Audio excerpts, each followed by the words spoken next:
is removing old mortar before installing new flooring is essential for many but not all floor types. Old mortar can create unevenness and poor adhesion that leads to failures when you install a new floor. For glued installations like sheet vinyl, luxury vinyl plank, or solid glued wood, any high spot or loose mortar can prevent full contact with the adhesive, causing bubbles, lifting, and premature wear. For thin underlayments such as cement backer board or thin set layers under tile, you need a flat, clean surface so the new layer bonds uniformly. Grinding or chipping back to a consistent plane is often necessary.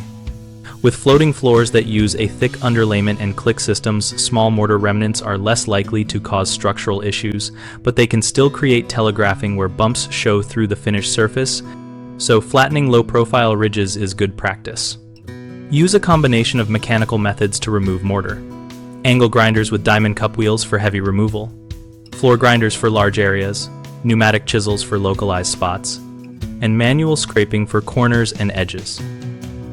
Always check substrate flatness with a straight edge and measure high and low spots, then feather grind to within the floor manufacturer recommended tolerance, and follow with a thorough cleaning to remove dust that can contaminate adhesives.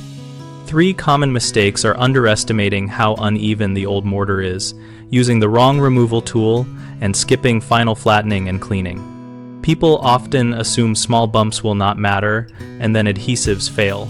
Measure across the room and address any deviation before proceeding. Using a handheld chisel where a floor grinder is needed wastes time and leaves patches. Choose the correct tool for the area size and hardness, and wear proper protection.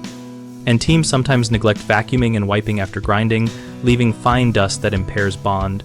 Use a construction vacuum, tack rags, and if required a moisture test and primer before adhesive application. BigHomeProjects.com helps homeowners locate trusted local contractors and browse project photos and advice related to substrate preparation and mortar work. We connect contractors with local leads and host a discussion community where we and other members share techniques, tool recommendations, and real job experiences.